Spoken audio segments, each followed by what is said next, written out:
good afternoon, good evening, good morning, ignorant millennials. How you guys doing? I'm your host, Kat. Today, I'm joined by some very, very interesting guests today. But we'll get straight into it after some time. Just want to start reminding you guys to like, subscribe, comment, and hit us in the DMs, wherever. Let us know any suggestions, any areas you feel we could improve on. If you want to be a guest, we also have a WhatsApp number right now. You can WhatsApp us and let us know any suggestions that you got. But before we also get straight into it, I just want to say shout out to everybody on YouTube, everybody on Instagram, on Twitter, following us and so forth. And yeah, man, let's get straight into it today. Today we're going to be discussing careers. It's one of our careers episodes again, and today we're going to be talking most definitely about an interesting career, a career which people have so many misconceptions about. People believe they are that in some way or another. Business analyst,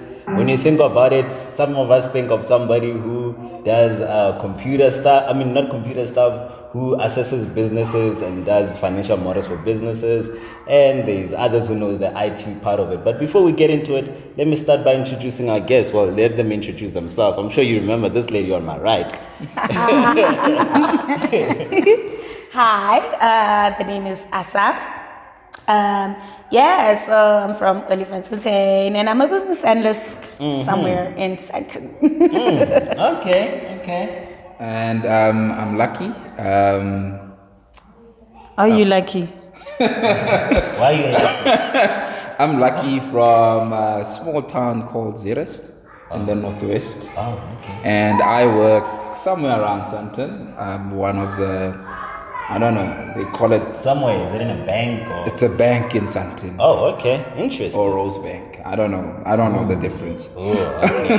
I think we know which one it is. Like you did not study geography. Must be Rose Bank. And lastly, guys, I'm sure you guys remember her very well. She'll introduce herself again, but the traditional versus white women episode. If you haven't checked it out, check it out. This woman is full of wisdom. Introduce yourself. Yeah. Hello, my name is Mahali and I am from the Val. Yeah. Berith Park to be specific. What's up, my peeps? I'm a business analyst for a private bank company in Sandton somewhere. Okay. So I just like to break the ice, just so people know that you guys have a fun side as well. So let me know what was the last concert or event you attended. Mahali, let's start with you. Last concert. Oh, guys, I'm a mom. Not that moms are not cool and they don't go on to concerts, but time. What was? I don't know. I can't remember. When was the last time you went on a girls' night and what happened? Oh, I went to my friend's bridal shower getaway and it was so much fun. Ooh. Nothing hectic happened.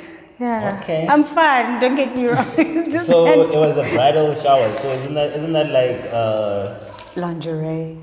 Yeah, lingerie. I kind of figured that I need to buy more lingerie. Okay. I do have. Okay. But yeah, it was cool. We just drank. Okay. Like you yourself? Concerts, not me at all. Okay. But intimate brides with friends. Yeah.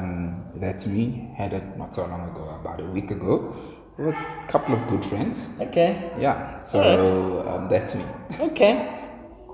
The last kind of concert or whatever I attended would probably be Joburg Day, which was maybe 2 weeks ago. 3 weeks ago. Oh, 3 weeks ago, yeah, just a few weeks ago. Yeah, that was fun, a lot of fun in the sun. I still wonder why they put the bathrooms on the other side of the world. Was it not dusty? It's very dusty. Yeah, exceptionally, it's on a farm, it's exceptionally They didn't dusty. change the venue. Okay. Interesting. Sounds like these guys definitely have a life. Definitely I should befriend them and get out there. Maybe I'll meet somebody. Not that I'm hoping to meet somebody. The only person I'm hoping to meet is Christ. But anyway, before we get any further, guys, let's talk about a business analyst. What is a business analyst and how did you guys get into it? So a business analyst, wow, is there the textbook definition is somebody who plays the role between IT and business, right? And somebody who gets businesses requirements and translates them into IT requirements and makes sure that, you know, whatever opportunities or problems that they're having kind of get addressed in an IT type, you know, environment. So there's different kinds of business analysts within that context. So I'm currently an IT business analyst, in the IT space. But what is like when you wake up, when you go to work, what is it that ASA does? You said there's different, so so currently enlighten us. Okay, so this is like Kat wants to build a car, right? And he says, I want to build a car and it's got to go at a certain speed and it's got to do certain things. So I'm going to try and understand, does Kat really want a car or what he really needs is a bicycle? You know, business normally like want the Ferrari of things where they can normally do with a Toyota. 100%. You know, so I'd go and I'd understand why is it that you feel you want a car, and then we'd speak to a point where we understand that actually you do want a car, actually you do want a bicycle, right? So it's kind of like that first translation of understanding, is this really what you want?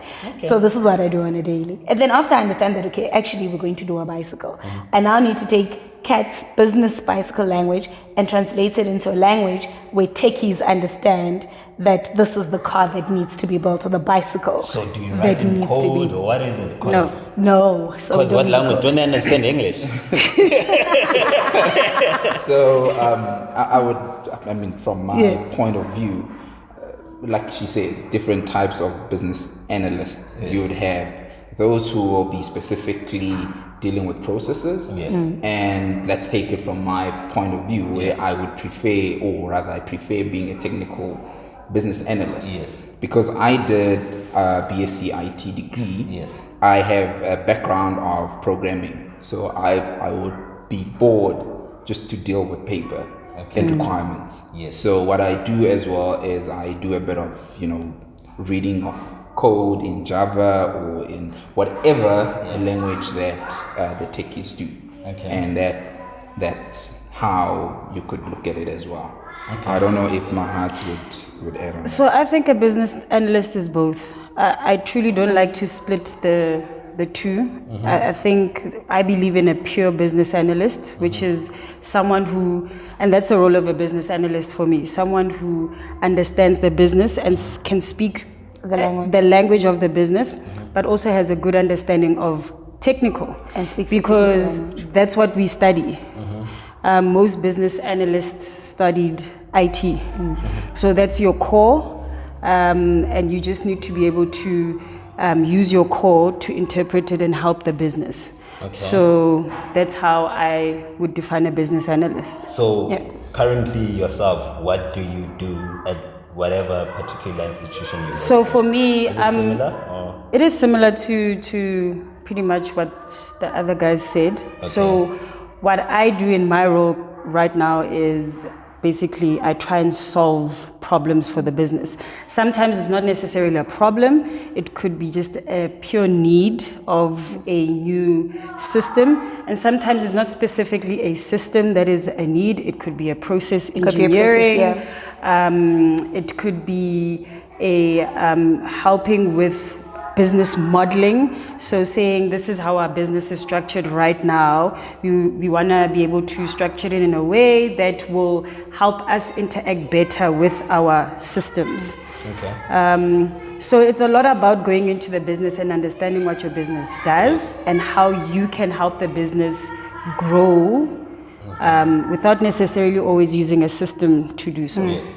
So it sounds like none of you guys, I'm open to correction, were business analysts, support business analysts or operational business analysts in terms of something broke and you fix and whatever, those type. I think it depends on different organizations. Some organizations split it completely where you are a pure business analyst, you don't focus on anything else but business analysis. Some organizations you're a hybrid, which I don't like to be, because I specifically chose to be a business analyst. I didn't say I want to be a test analyst or be a systems analyst. I want to be a business analyst. So some companies you have to play all of those roles that I've mentioned. Okay. So I think the role is, I feel like, do you not feel, actually, let me ask you, do you not feel like the role is evolving into a hybrid role, especially with the introduction of the agile space? Because I feel like with the introduction of having been in very agile environments recently, I've seen how it is actually evolving from just pure business analysis to dabbling into systems analysis, to dabbling into, you know, the operational kind of support role. Because I've been in in an organization where there was an expectation that you'd wake up at 2 a.m. And I was like, what am I going to be analyzing at 2 a.m.? Like, what to get? And That's what to? Do you understand what I mean? And I had huge fights with my manager at the time because I was like, I don't think you understand what business analysis is. There is absolutely nothing I'm going to go do for you at 2 a.m. You know what I mean? But I feel like with the introduction of Agile, it's quite an evolving, and with the data, you know, thing coming in and digitization coming on, then I feel like there's always a need to have a little bit of systems analysis in there. So, okay. I mean, I can, you know, most definitely add on that because I'm at a point of my career where I kind of do both. Where it's an I'm expected to do system analysis, business analysis, and a little bit of, you know, production work here and there. And that is the drive of most companies at the moment, where they're like, no, we're going DevOps. And if, in my opinion, if you come to think of it, the role of a business analyst basically is to add value to the business, so that IT is not now looked at as a cost to a company, but as a generator of income, a value add to the company. So in that respect, as people, we have different opinions. Yes. And where I am right now, I'm embracing doing a bit of both, but not to say you have to be a master of something. So that is actually, I'm hearing you guys and I'm hearing what you guys are saying, but it sounds to me like you don't really. What did you guys study? Because it doesn't seem like you actually need to study anything. So I studied information You're gonna systems. cry soon. I studied information systems, and to be honest with you, IT was never my path. I was just like, I flunked in high school. I wanted to be an accountant, but I was so whack at it. I didn't have an option, and my mother was just like, oh, here's an option, take it. I took it. I got into this thing, and I was just like, I definitely don't want to be a dev. I definitely don't want to be a test analyst. I definitely don't want to be a... What else can I be? And then there was this thing called business analysis. And I found it to be very interesting because I'm an extrovert, but also introverted. But I like to deal with people. And as a business analyst, 100%. You need to have that personality where you're able to interact, communicate with people. If you don't know how to communicate, don't be a business analyst. Yeah, if you are shy, don't be a business analyst. If you don't like solving problems and hearing people tell you about stuff that is bothering them, or this is not working, or that is this, don't be a business analyst. Sounds more like a psychology. It has an element. It really has an element to it. If you like the sound of your own voice, it's not a career you should go into. Because you sound like, I always say, I spend a lot of time just listening to people and pleading with people, and you know, if you like the sound of your own voice, it's not a good career. I hear you, Asa. What did you study? So I studied financial information systems, which was about probably 80% accounting modules and like 20% IT. And I actually went via the test analyst route. So I started off as a test analyst for about 2-3 years, and then I moved into business analysis because I just could not test anymore. All right. Like regression testing was like, I was like suicidal. No. I know that. Suicidal. So but I studied financial information systems. Okay. And yourself, like myself, I studied. It's the same thing as Mahat's did. At the University of Pretoria, they call it BSc IT. It's basically software development. So you code with a little bit of elective modules such as They allow you Yeah. to explore the business side of IT as well. All right. Yeah, soft skills. So, like, I'm a viewer, and well, apart from being a viewer itself, so what do I need to like? Cause I mean, I've worked in the IT industry as well, so. I hear you guys went to got your degrees and whatever, but let's face it, there's guys that go, they get certifications, and they get the job. I can use myself as an example. I never actually even applied for the role. I got literally was that when they found my CV on PNet. I was like, are you sure? I know zero about it. They're like, nah, we sure, we'll teach you and everything else. And literally from the day I started and everything, they equipped me well. Most of the stuff I had to obviously equip myself because there is, for example, I was hoping you guys would bring it up. There is the international Babok. Yes, Babok, Babok. yeah. Is that something that somebody needs to familiarize themselves with? And why is it then, if that's the case, then you know, like with accounting, you have a body where there would be, and even with BAs, there's a body. Yes, right? IIBA. Yeah. So why is it then that like to be a BA, is it that you don't need to have a BA certification? No, you actually do. Do you have a certification? I do. So I did the BA diploma with FTI. I think that's the most popular one in the industry. Okay. Most people do that. Okay. I did one with Indigo Cube. So there's many places where you can get your certification. You can do it at a university. But like, how long does this certification take, and what are the requirements? Because I did one. I don't even remember. I'm open to correction. Metric being a requirement for you to have that, or if it wasn't, metric was at least that you needed, and so forth. So, if we talk about a diploma for FTI, I think it was a year or it's about a 6 year. months. 6 months. Depending on the content that needs to be covered, and mostly, you taken there by your Employer. company or employer, so they know which specific tools, specific knowledge that you need to acquire to make the business run effectively and efficiently. So it depends. You said you did it.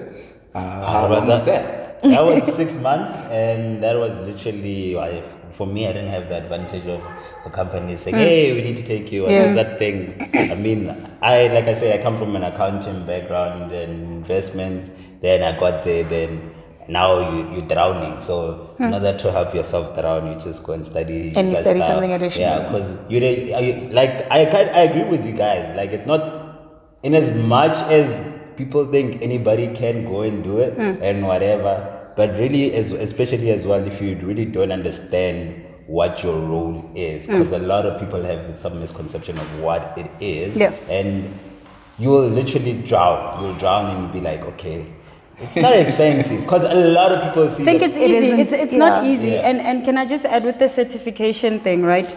It is just giving, the certification helps with you understanding what the role of a business analyst is. Yeah. Yes. So it will help you with understanding what business modeling is, what tools to use, what is agile versus waterfall. But your degree, which is in IT, helps you understand how to bring those two things together. Yeah, because no shade to medicine. You know, if you study medicine, you study the human body, for example. Yeah. With the business analyst certification, when they show you like, they teach you business process modeling, notation, and whatever. It's not like for every model you wanna do, it's gonna look exact. No, it's not that. You have to use. You have your own. So just bear in mind, I mean, all of us had a base of some form of IT that we did at school. So by the time you're kind of just learning how to put what you did at school together versus whatever business you've been doing to translate it and mash it together. Having said that, though, I think one of the things we should speak about is how there are different roles, how there are different kind of business analysts. So I think the lady here touched on, you get a pure business analyst, which is how she defined it, which is someone that sits that plays both a business requirements and an IT requirements, you know. I think that's the most popular. However, I have worked in an organization where that role is split, where you have somebody who's pure business analyst and they don't need to know anything specific to IT. They just gather requirements. They just gather a solution. We have, this is what we want, this is the solution that we want, this is the problem that we have. And then that document is then handed over to an IT business analyst who then translates it from these are my requirements to how do we then fulfill these requirements. Even if it is just processing, it's a change of a process or a change of a whatever. But the role can be split and there are different kinds. Because I've it's the same thing per se. I would say it's in a way, if I can, it's like medicine. You get different types of doctors who specialize in a certain thing. So I think even the BA role, that's why you have different types of BAs. You specialize in a particular function of that particular whole SDLC model. But I beg to be different. I think that's what's diluting our profession. Okay. When that role is split, it's not meant to be split. Okay. Because if you're saying to me, you have a business BA who sits in the business and does the requirements, when am I, the technical person, able to understand the business? Because now you're telling me the business person, the business BA is going to come to me and tell me what the business wants. I don't have a broken any telephone. understanding. Yes. Okay. It is important that the role stays in IT. Because that's what we are. We are IT people trying to solve business issues. Okay. Now I hear you. So I just want to completely agree with that. Yeah. I completely agree that that should be the role. However, that's not how the role is everywhere. But that should be the role. Yeah. So who are your engagement partners, your stakeholders on your day-to-day job? Who do you deal with? Sure, a lot. Everyone. Stakeholders for us is a whole lot of people. It's a list. I mean, so for me, depends on the project. Depends on the project. For me personally, I work with developers. I work with derivatives traders. I work with some of you know which bank this is. So my role gives me that opportunity to meet a whole lot of people. DBAs, accountants. Yes. You can list people who are influential in the business, who makes the business run. I meet them. Okay. Yeah. So I think it to sum it up, I think you have your business users, so they your clients, right? So and you can be a BA and have external clients, because I've been in a situation where I was a BA for a company, but I had external clients because we were building software for people outside of the organization. So your clients, whether it's in an investment space where you're meeting with traders and accountants, and you're in a finance space and you're meeting with people who regulate markets, people who do this, who do that, who do that. So your business, depending on your project, it's an array. It can be anyone. You can be in an HR project and meet with HR directors. You can be, whoever has a need that needs to be solved, I guess. And then the second part of it is the people who do the solving or who play a part in the solution. And that's the important part. Yeah, the people who play a part in the solution. And there are the developers, the architects, the testers, the DBAs, the network people, all those. So guys, if you didn't study IT, you will struggle with having conversations with a solution architect. You will struggle having a conversation with a DBA. database analyst. You will struggle with having a conversation with a networks person. So that's why I say the core is very important, which is IT. Okay. So I think that one of the parts that I enjoyed of being a BA is that obviously you guys touched on it, is the array of different people that you meet. So even especially young guy, whatever, or female, or even no matter what your age is, you're looking to go into some form of business. Because of that, those different engagements you would have had with various different type of people, you have a good network to seek knowledge from outside, and even expertise. And also you have, especially if you work in a small company, you get that whole array of the whole business and how it functions and everything else. So I think that's one of the parts that I liked about the career. But what are the misconceptions that you guys don't like about being a PA, or Yo. that you guys hear? There's one that I particularly hate, and this is for recruiters. Recruiters always have this thing that as a business analyst, if I'm working at a private bank, I can't go work at an insurance company. Which is untrue.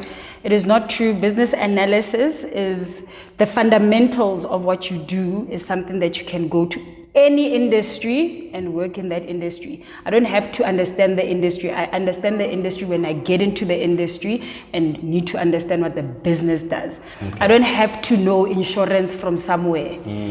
I get into the business and I learn about it, and then I solve for the issues that that business has. So that one misconception, don't let any recruiters say to you, oh, but you don't have 5 years financial experience. You don't have to have financial.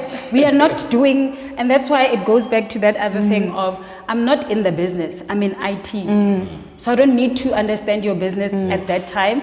I understand it when I need to understand it and move along. It's just like accountants. Accountants can work in any industry. The fundamental is the finance part, where they need to understand how that business or company works. So that's one misconception that just trips me.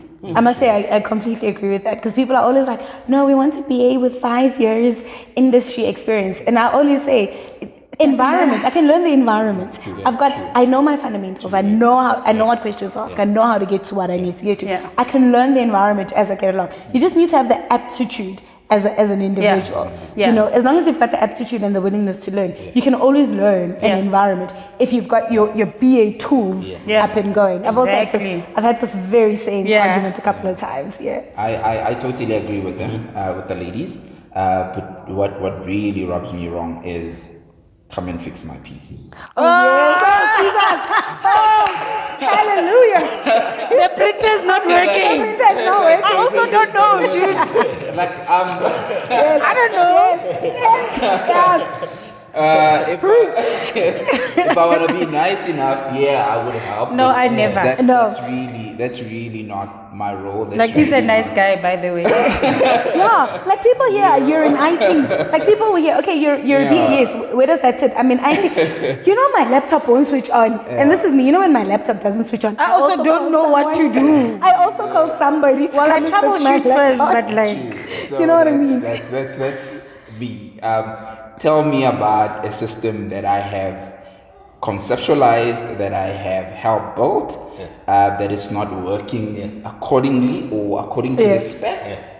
Then we can talk. When your PC and your printer is up and running. Can I just add another thing? Right? For me, it's also this thing of thinking that business analysts are hybrids. We are not. I'm not a test analyst. I am not a systems analyst. I'm a business analyst. The only thing I will test is functional testing, but regression testing, it's not my forte.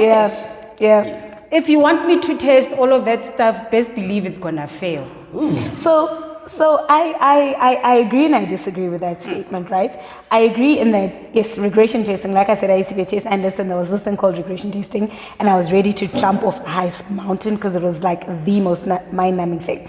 However, I do think that with where the world is going and with Agile, because Agile has the concept of being T-shaped within an Agile cross-functional team, meaning that you do a little bit of business analysis, but you can also do some systems analysis, but you can also do a little bit of test analysis, and that's the whole concept of Agile, because you T-shape in Agile. And everybody's going Agile because it's the thing, it's the Google thing, it's the Microsoft thing, everyone is Agile. So I don't know if we can stick to our guns and say, I'm just a business analyst with the way things is going. You do need to dabble in Girl, we could have a conversation about this because I'm indifferent. But the thing is, you need to think about where's the world going. So, and if you look at the roles that come out now, if you look at the roles that come out now, the roles that come out now are looking more, they want more of a systems hybrid business analyst than data analyst. 100%. And I feel that is where the issue is, where business analysts are not spending enough time doing proper analysis.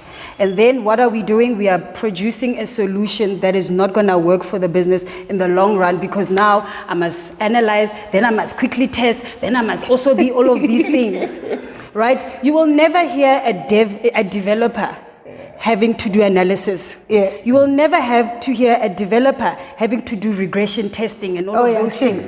They do what they need to do.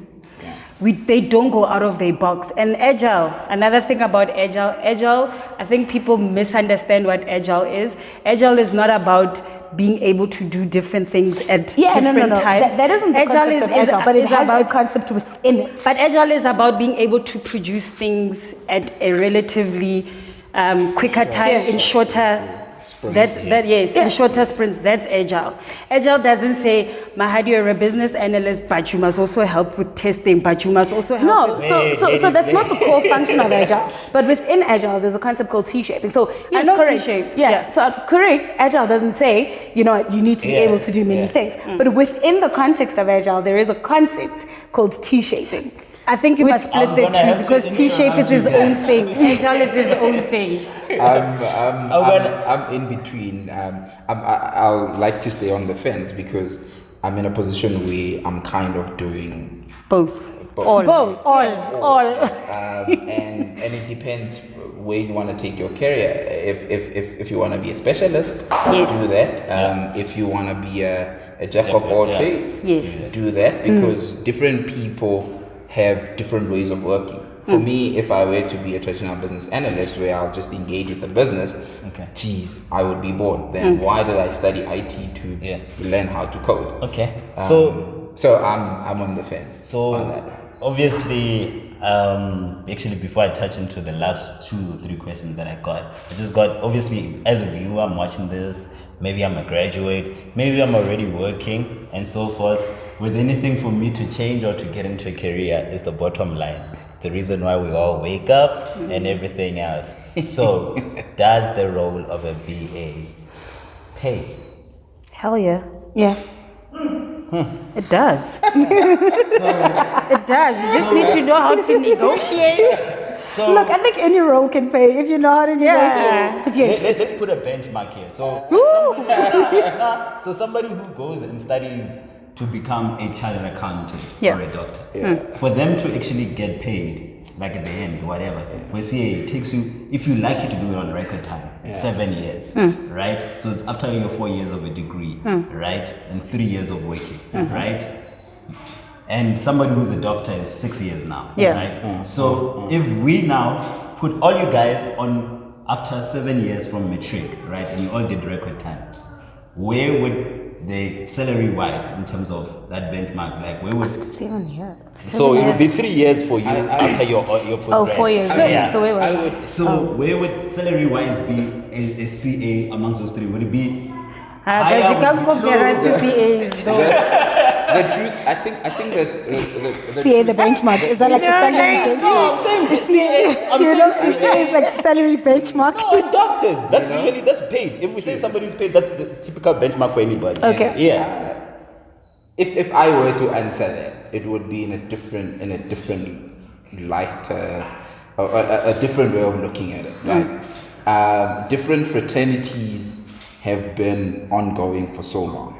And like you say, like CAs and like doctors. you say, CAs have standards, have board exams that they have to write, and based on that, then we could talk, right? With us, I think we don't necessarily have a benchmark. Okay, so let me put it like this. So can I, in a sense that where you need it and you're doing a very good job, you'll be anyone rewarded. will be willing to pay you a load of money. Would it be unfair or fair of me if after I just have an undergrad, so after 4 years of working, that would put me with somebody as well who's a now qualified CA as well, they'll be done, they'll just be qualified, a doctor as well, would just be a medical doctor and so forth. Would be unreasonable of me with that 4 years of experience to expect to at least have earned 650 annually. No, because it depends on the journey that you take. You can be a BA and stay at your organization for 5 years. And you get 5% increase. Yeah, and you come in on your internship salary. Or you can be a BA and you stay there for a good 2 years, you move, you go to another organization, and that's how you increase your income. Or you can be a contractor, and that's where the bugs are. It's just that there's no, there's high risk, and No. High risk, high reward. I'm a contractor, by the way. Yes, I went from perm to contracting. Yes. Oh, So it depends on how you go about your career. Yes. Because just like doctors, Yes, you can be a GP Goval. Okay. And charge 200 consultation fee. Yes, and then Be a you come GP to Sentin and then- charge 600 Yeah. consultation fee. But what you're saying is most likely if I change jobs, I would earn that potential. Yes. You could, you could, because and I would just like to touch on that. If we look at CAs or we look at lawyers, when you are an associate at whatever firm you are, you move to another one, you'll still be treated as an associate. What pretty much what the standard associate in any firm would be paid.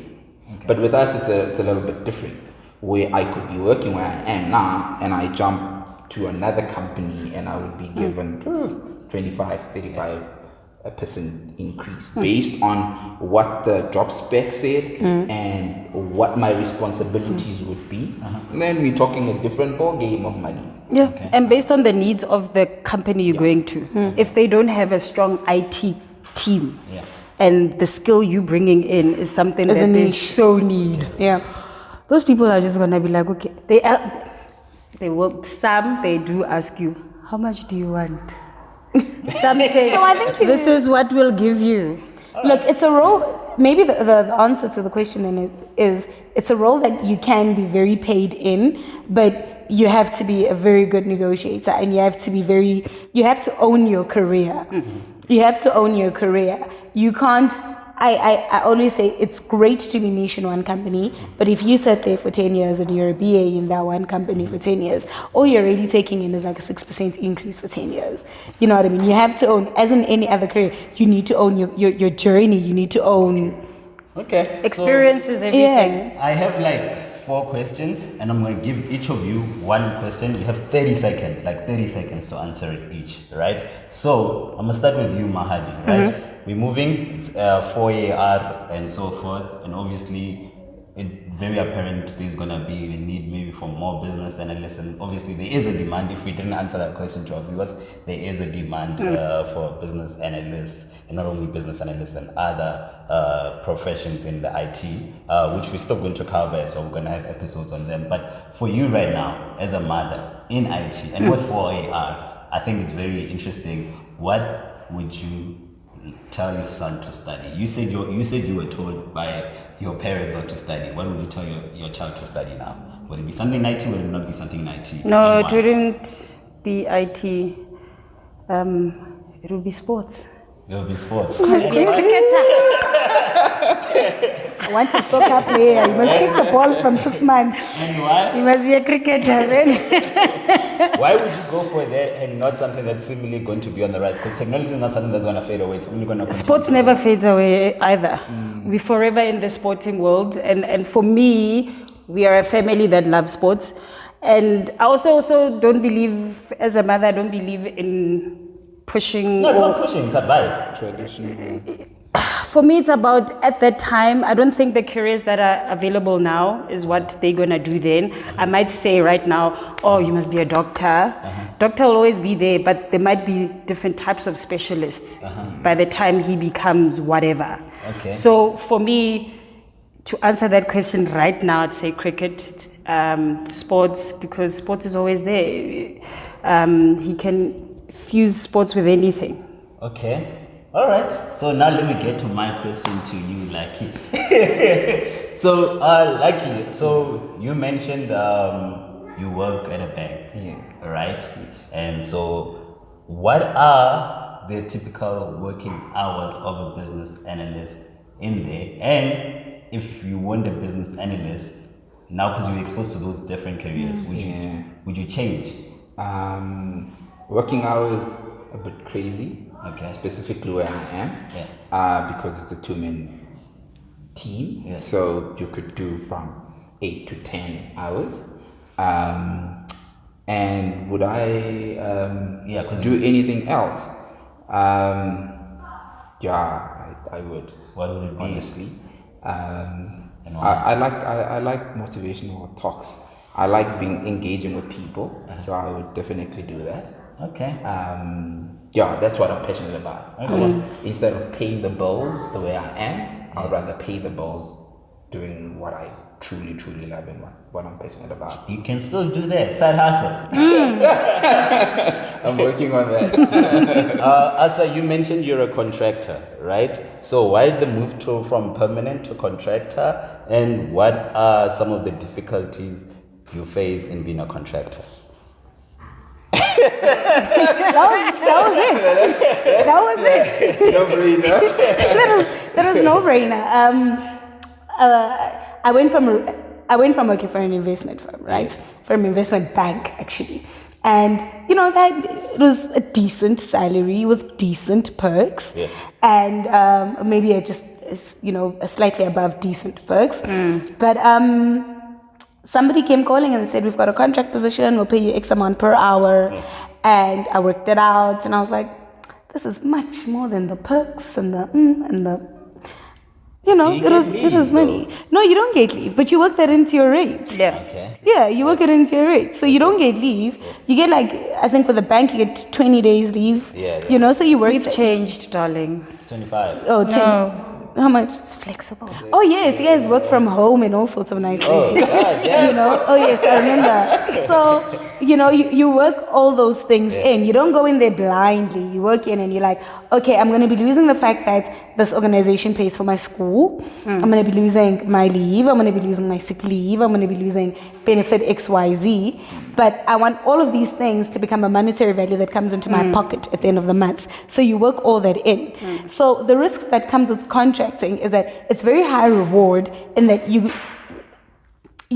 have, when you're permanent, you feel like you are also comfortable. You have no one's going to come in and say you have 30 days, your contract is over. Although now there's a lot of retrenchment, so even that's kind of a false sense of security. So you kind of have a sense of security that says, I'm always going to have a job. But with so many retrenchments happening, even that's kind of a bit of a false sense of security. So it's high risk, high reward in that at any given time, if I'm not doing a good job and I'm doing a shoddy job, somebody will come to me and be like, Jonga Asa, 30 days notice, you're out of here. Unlike with permanency, the labor law says you have to make sure you've given them support, you have to make sure you've taken them for training, you have done every possible thing before you can actually fire this individual. Okay. So that's kind of like the high risk, high reward. Okay, but truly speaking, tomorrow they could wake up and decided they discontinue a particular project and you're out of a job. Yes, they can. God damn. Yes, they can. Yes, they can. Okay, so to But you have to be smart about it. You have to save. Hence, you build those things into your rate so that you can save in the event that something happens. Yeah. Unlike if you get retrenched and then they're like, oh yeah, we're downsizing, we're retrenching all these people. When you're permanent, very few people actually save enough to make it through a couple of months. But when you're a contractor, you always make sure you've got a NASDAQ. Okay. All right, 2 sentences each. What would be your advice to somebody who wants to be a BA? Go do your IT degree. Like people. Go do your IT degree. Be a good listener. You can learn a lot from listening. Yeah, I think what the guys have said, I want to say go do your IT degree, but it's a nice to have sometimes. However, you need to have really good soft skills. It's a nice to have sometimes. You need to have really good soft skills. I think you have to be very good with All people. right. So before Mahali and Asa kill each other, Always disagree with people. Like, subscribe. We'll see you later. Cheers. Cheers.